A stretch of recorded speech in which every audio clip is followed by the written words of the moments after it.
So my general reaction to the Atlanta Motors Super Speedway, wherever you call it, is that it did put on a show, and I think it did achieve SMI's goal to run a mini Daytona. But was it that good? Let's talk about that.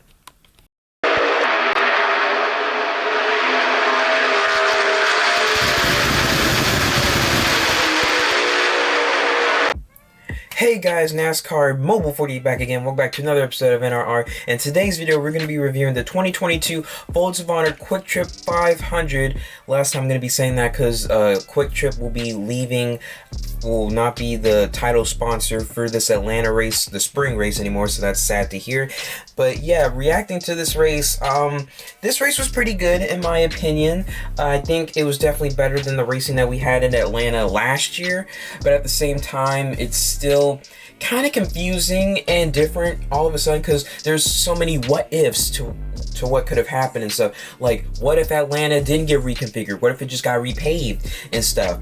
And what if we ran a different package on this track if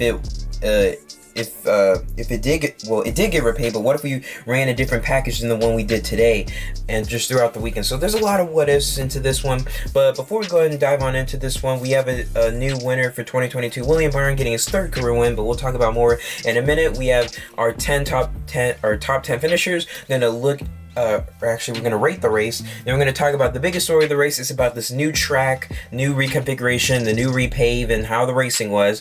You're going to look at drivers who had a good and bad race, and then we'll end it off from there. So let's go ahead and dive on into this video. Finishing first was William Byrne. William Byrne able to get the win here today from Atlanta Super Speedway as he started 12th in this race because of the new formula, because we were unable to do qualifying due to rain on Friday. But William Byrne was able to get the win, his third career win, his second technically on a super speedway, and really all of his wins have come in Florida and then Atlanta. So it's really come from like the south east part of the United States. So that's kind of fun. And also, this is the first time that Hendrick Motorsports has won in Atlanta since Jimmy Johnson back in 2016.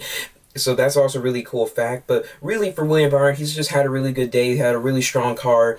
He won stage one. He was mostly competing up in the top 10 all day long. Of course, he had a few setbacks here and there due to some wrecks that kind of pushed him back a bit. But he was able to jump back up and get inside the top 10, just stay in contention all day. So really, a really great day for William Byrne in the 2014. Finally, good luck coming their way. They can finally break through and got the win. Now, what fans want to see out of William Byrne is, can he win more than once a season? Okay. We always have these types of drivers who only win once a year, like Blaney, and he finally broke through that in 2021, and same thing with William Byrne in the last two seasons, but he finally does it. He gets it today, so let's see if he can actually get his fourth career win in the same year. So we'll just have to wait and see. And also another thing, William Byrne, the third Hendrick Motorsports driver to win this season. Where's Chase Elliott? We'll just have to wait and see, because it's kind of convenient. Chase Elliott, we're going to COTA next week, so he could possibly get it there. Finishing second was Ross Chastain. What a day for Ross Chastain. I mean, he was doing very well early in the race. He was just, running his own race. He was leading the field, and then early in stage one, or I think in the mid portion of stage one, he got on the wall. He had a tire down, and that set him back really badly. And he was like back in the 20s or something. And I believe at stage 3, he started to make his way back through the field. So what a comeback for him. He comes back able to get a second place finish. Well, technically third, because Christopher Bell had the second place finish, but he passed below the double white line. Basically, the rules at Talladega and Daytona was enforced for this race. He passed below the line past Chastain, so he'll be credited with the 23rd place finish, so that does suck for Christopher Bell. But a nice finish overall for Ross Chastain. 2 second place finishes in a row. 3 straight top 5 finishes for Chastain. What a roll he's been on, because Daytona and Auto Club didn't go as planned for him, and then he was able to just turn the season around after 2 races. So can't wait to see what he can do. Hope he can break through and get his first career win. We'll just have to wait and see, because COTA is also another track I like to see what he can do, because he ran really well at COTA last year for CGR. So we'll just have to wait and see what he can do next week. Finishing third was Kurt Busch. Another driver who's been doing really good is Kurt Busch. I don't know what's been what's gone into him, but he's sort of had the start of the season to like Ross Chastain. Like Daytona didn't really go as planned. Same thing as well, he's had some comebacks, okay? Daytona didn't start well. He had a comeback in Auto Club, got 8th, had a comeback in Las Vegas, finished 13th. But in these last 2 races, he's been exceptionally good to where he didn't suck at first and then started doing good towards the end of the race. He was basically good all day, just like he was at Phoenix last week. Started 15th, and he was just running in the top 10 all day, top 10, top 15, and finished 5th. Today, he started 9th, and he was running in the top 10, top 15 again, and finished 3rd. So Kurt Busch has definitely been a contender these last couple of weeks. So it's really been a turnaround for the team because they were struggling at the beginning portion of the season, but they've finally been turning around. So that's been a good thing for Kurt Busch and the 45 team. Finishing in 4th was Daniel Suarez. Just what a weekend overall for Trackhouse.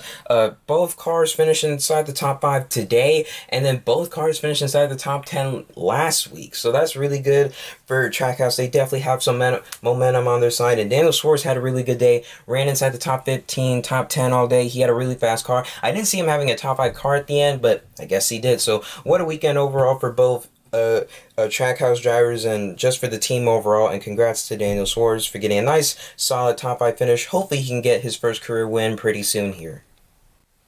And rounding out the top 5 and 5th is Corey Lejoy.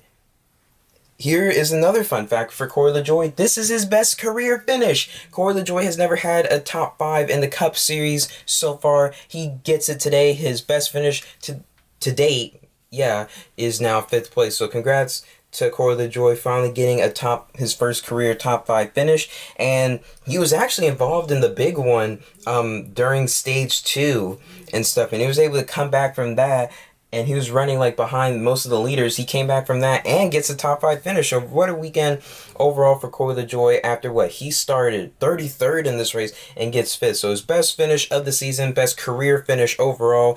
Things are looking pretty high for Corey Lejoy and just Spire Motorsports overall, because his teammate Josh Belicky got his best finish of the season as well. So both teammates looking pretty good, and just a nice start for Corey Lejoy. Hopefully he can keep up this momentum.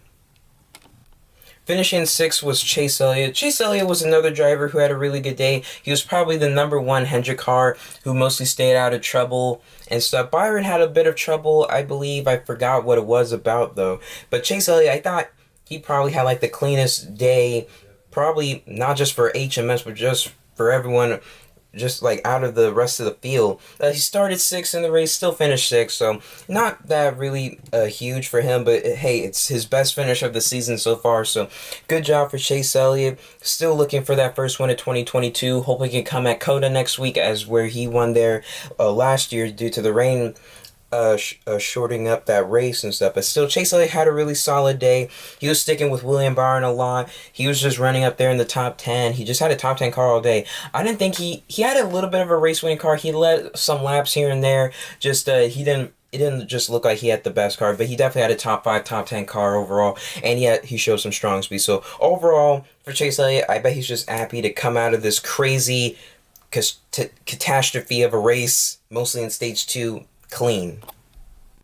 Finishing in 7th was Chris Buescher. Chris Buescher, also another driver who gets his second top 10 in a row. Also his best finish of the season so far, so good for Chris Buescher.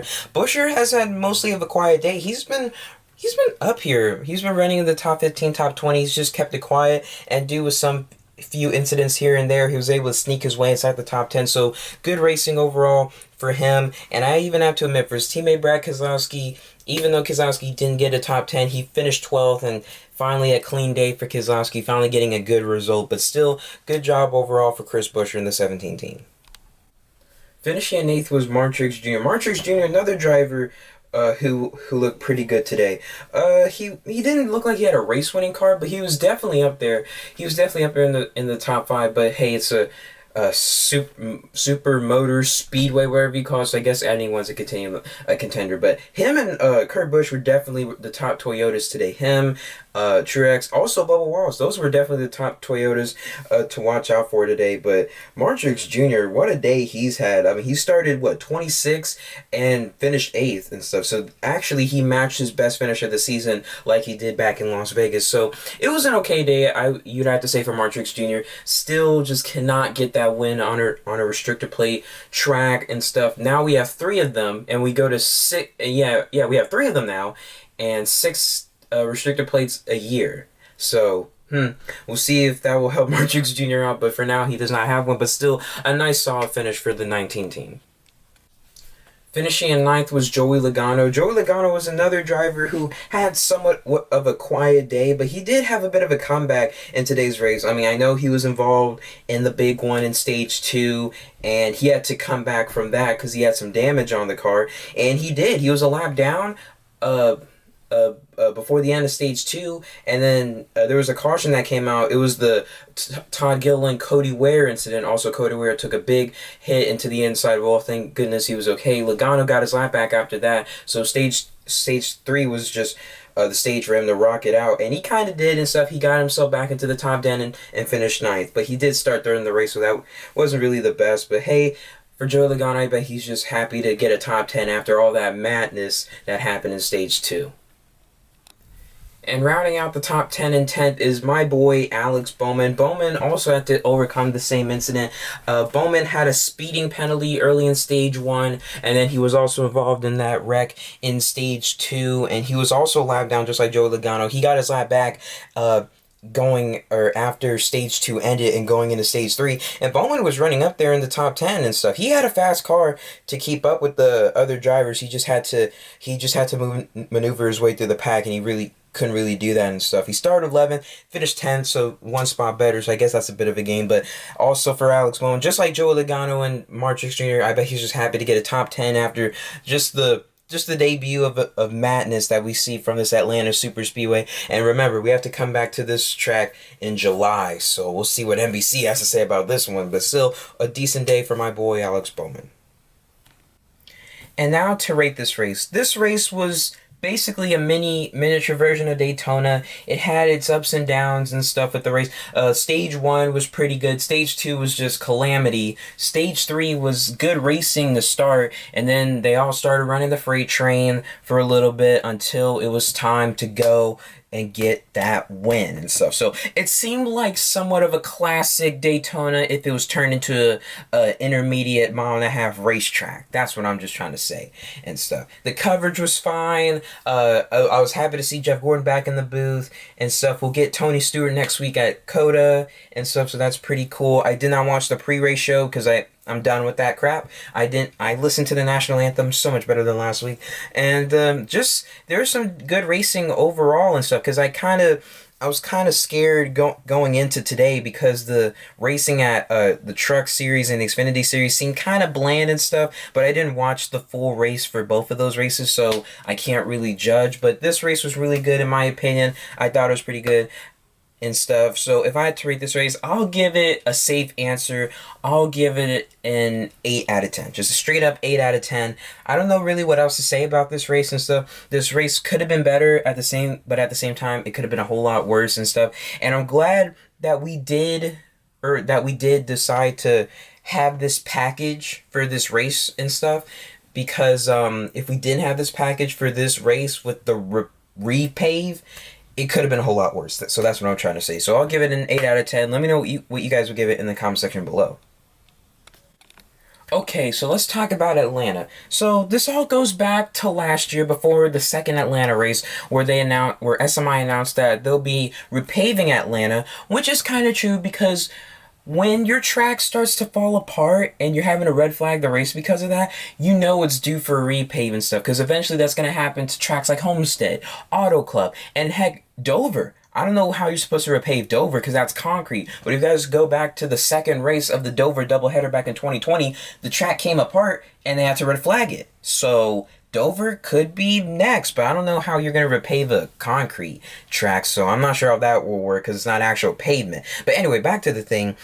Not only did they get a repave, but they decided to reconfigure the track. And I was kind of confused for a second because I was thinking, wait, I'm all in for Atlanta getting a repay, but why reconfigure it? Well, that's a part of the plan to go for a mini Daytona, like a miniature super speedway, sort of like we had in the 2018 All-Star race and stuff. And most fans were like kind of confused on like it doesn't need a reconfiguration, but this was SMI's plan. Okay, this may not be the entire plan, but this is just what I think and what some other fans think and stuff. Is that this was their plan and stuff because they know how fans, drivers, they all hate repaves, and that's true. The Texas repave.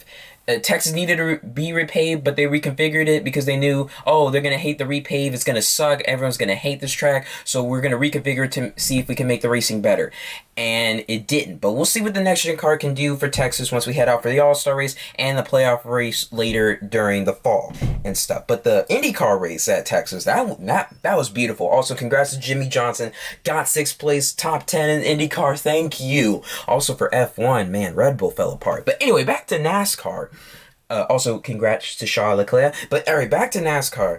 Still, that was a part of the plan to reconfigure it to where they can make it a miniature super speedway, so they can go for like a draft package, like similar to Daytona Talladega with the restrictor plates, so the racing isn't terrible and stuff. That's what Atlanta Motor Speedway planned on doing because they didn't want Atlanta to end up like Texas. They wanted to do this so no one would hate the track because it was due for repave. Heck, Atlanta is overdue for repave, and they finally repaved it, reconfigured it, and this is what we got and stuff. And what AJ Allmendinger said in his interview yesterday for the Xfinity race was true. I don't know if you guys heard, but if you look online and see AJ Allmendinger's interview, it's completely true that you would rather have this type of racing than just race at regular Atlanta with a repave, a new repaved surface where the racing is gonna suck. You're basically just running on the bottom. No one can pass it. That's how repaves go. So that's why SMI wanted to put a twist on it because they did not want this track to be like what Texas is today and stuff. And I can kind of see that, but some drivers didn't really full on agree with it because they see that, oh, NASCAR fans, all they want to see is like crashes and stuff for entertainment. I mean, it is entertaining to watch, but we still want the drivers to be okay because like Bubba Wallace, that incident on the last lap, he knocked the wind out of him. He had to catch his breath. And I bet Cody Ware after that incident and stuff. That's what happens at at restrictor plate racetracks and stuff. So some drivers weren't very happy about it. Kyle Busch wasn't happy about it. I mean, if you saw his interview after the race, or after he was taken out, he wasn't happy and stuff. So some drivers don't like this Atlanta, some drivers do. But I just want to say I would prefer this racing than what we would have if we didn't have this package and if we didn't reconfigure Atlanta and we just have the repave track and it'd be racing just like how it does over years and years and years of repaved tracks and how the racing sucks. So I prefer this type of racing than others and stuff. But I feel like this racing could have been better because there's also some incidents in it. Apparently in between turns 3 and 4, mostly in like turns 4, Tyler Reddick and Ricky Stenhouse Jr. had this incident to where the car was like going into the track. I don't know. Something was happening to where the tires would cut down on that part of the track and it caused the big one and also caused that Stenhouse incident and stuff. So I'm not sure if that's a Goodyear thing or that's a track thing, but we'll just have to wait and see what they say. Further details after the race, but that's all I have to say about Atlanta. So am I a fan of this? I wasn't a fan of it from the start, but I thought the racing was better than I expected and stuff. And I think it's just better than what could have been. Like, guys got to think, this race could have been so much worse. We could have had a non-reconfigured Atlanta and run just a new repave, just run an old track that's just repaved and have bad racing, and also just not run this package. Because if we also didn't run this restrictor plate package that they run at like the big ovals like Daytona Talladega, this racing also would have sucked. So I see what they're trying to do. I see what SMI was trying to do, but at the same time, I thought it was okay and stuff. And really just seeing the racing overall, I don't really think that having this type of racing, I don't think it deserves 500 miles. I think that this Atlanta race should have been 400 miles and stuff. I just think it should have been shorter and stuff, because I do know that the Atlanta race in July is going to have 400 miles, so that race might be much better than this one and stuff, just like how the Atlanta race from last year was better in the summer than it was in the spring. So it just depends. Everyone has their own opinions and stuff. I've been going on about this. Everyone has their differences and stuff, but I really think that this race should have been shorter, in my opinion, and stuff. Yeah, this race should have been shorter, and I think that SMI's test, it was a success for them because they wanted this to run like a little mini Daytona, because they didn't want to have fans and drivers complain about this track sucks. It shouldn't, about the repave and stuff, but it was due for a repave. So there's just a lot of to say of this, but that's all I have to say about Atlanta. So now the question is, am I a fan of it? For now, I'm a fan of it. I'll say for now. Okay, this race was pretty good, in my opinion, just for fans' perspective. Now we'll see how it is in July. I think in July I'll give my final review of saying like, oh, do I love this track or do I not love it? Well, Atlanta's okay. We're just talking about, is the reconfiguration the reconfiguration for Atlanta was it good? Because the repave, it was overdue for repave, but the reconfiguration, that's what we're gonna have to figure out, and the package and stuff, how they wanted this, that's the big thing that we'll have to find out and see if it's actually a big success for them in July and stuff. We'll just have to wait and see, because I want to see a 400-mile race at this track, and we'll just have to wait and see in July. Now time for drivers who had a good race, starting off with Brad Keselowski. He started 24th in the race, he finished 12th and stuff, so I think just for Brad Keselowski, that's a good day, because he's had a bad last 3 weeks and stuff, so I think that this should actually be a good race for him. Next up, the 77 of Josh Belicky, best finish of the season so far, got 16, so first top 20, so that's good for Belicky. The 15 right there, that from Cars 3, I'm sorry, that's supposed to represent David Ragan, got 18th in this race, so I think a top 20 just for David Ragan is really good. The 78 BJ McLeod finishes 19. That's his best finish of the season. The 37 is supposed to represent Greg Biffle. Biffle gets 20th in this race. First time in a while Greg Biffle has gotten to top 20, so that's really good for him. And then finally, Justin Haley in the 31. Even though Haley wrecked out on that last lap, he still finished 11th. That's Haley's best finish of the season, because his season has been kind of up and down, but I think an 11th place finish for Justin Haley is a really good day, because you can see just over the course of the season, his finishes were worse, and they got better and better. Alright, so we have a lot of drivers with the bad race, but first I'm going to say Bubba Wallace. I'll say he had a neutral day. It sucked that he did have a bad day. He could have had a top 5, top 10, but in the first corner of the last lap, he got loose and stuff, and he crashed out in just coming to the start-finish line, and looked like he had the wind knocked out of him. So a day that should have been a top 10 for him, he finishes 13th. Still not bad, so I'll say it's kind of neutral. Next up, the 43, Eric Jones. I thought he had a bad day, because really, he should have finished better. Just like Bubba Wallace, he should have finished better. Instead, he got P14. Not terrible, but still should have done better. Chase Briscoe finishes 15th. He started from the pole and stuff, so it does kind of suck. And then he also was involved in a couple of wrecks himself. And then just also was involved with that incident with Blaney and Bubba Wallace on the final, in the first corner of the final lap. Ryan Blaney finishes 17th. He won stage 2. Blaney just having a good race, just can't stay out of trouble, so that sucks for him. Kevin Harvick finishes 21st. He's had incidents starting off with the race. His car was extremely loose, and he started 8th and finishes 21st, so not really the prettiest day for him. Eric Almirola was having a really good day in the top 10 and stuff, but then he got taken out by Ross Chastain, and he finishes 22nd, so not good for him. Christopher Bell finishes 23rd, like I said, on the final lap.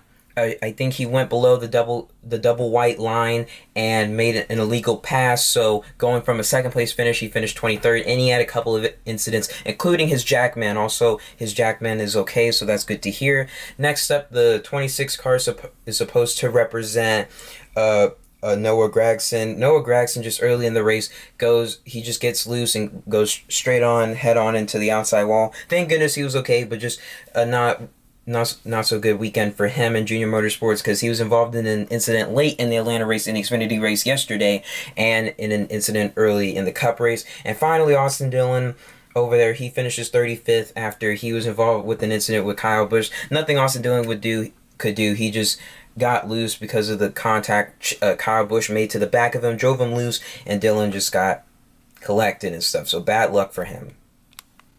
All right, now to get through this, the final drivers who had a bad day. The 63, the green car on top, supposed to represent Cody Ware.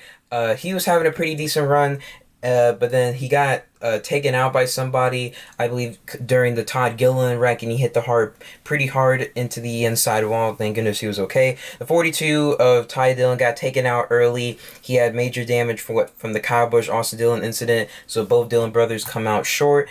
47 Stenhouse cut a tire, just like how Tyler Reddick did earlier in the race, and took himself out. So he finishes 31st. Nothing he could do, just tire. Unfortunate. The 41 Cole Custer, I forgot what happened to him. I think he was involved in the big one and just took him out. So he finishes 34th. Kyle Busch, like I said, with that incident with Austin Dillon, and then eventually he had to take the car to the garage because he spun out. He nearly spun out on the apron and stuff, so he finishes 33rd. Austin Cindric finishes 32nd. He was involved in that incident with Ricky Stenhouse Jr. and stuff, so he takes P32. Kyle Larson finishes 30th after he was involved in the incident with him and Denny Hamlin. Hamlin drove him loose, and Larson spun out and wrecked. And Hamlin finishes 29th after that because his car was messed up. So not a good start to the season for Denny Hamlin. They've got to turn things around because this is race 5. We're already about to head on to race 6. And then finally, Tyler Reddick started the big one. He had that tire incident going into turn 4 and just spun out, and everyone else was doomed. And Kurt Busch, he was involved in that incident as well. He was like right behind Reddick, and he still finished 3rd. So that's a surprise. But anyway, those are all the drivers who I thought had a bad race. And that will do it for today. So guys, thank you guys so much for watching. Please like, comment, share, subscribe. I should be having a video for my gaming channel up tomorrow, so make sure you subscribe to NASCAR Gaming 48. Link in the description below so you don't miss that, and some good NASCAR gaming content coming here pretty soon. Want to check out my Instagram, link will also be in the description. And subscribe to this channel. I should be having a review, a diecast review. I haven't done that in a while. I should be having that video up on Thursday. That'll be the last video before I head off to Austin for COTA. I'll have a vlog and stuff showing the sights around Circuit of the Americas and just the racing overall like I did last year, so it should be fun. And then I'll have my review for that race Monday during the day, so make sure you don't miss that. So make sure you're subscribed to this channel so you don't miss any good NASCAR content here coming soon from this channel. And that will do it for today. Atlanta was crazy. I rated it an 8 out of 10 and stuff. I feel like this race could have been better, but I'm also glad because this race also could have been worse and stuff. But hey, it is what it is. We'll see if this race is better in July, because it seems like the summer race is already better than the ones that happened early in the season. I don't know, something like that. But anyway, that will do it for today. I'll see you guys in the next one. Have a great rest of your day. This is NASCAR Mobile 48. Peace out.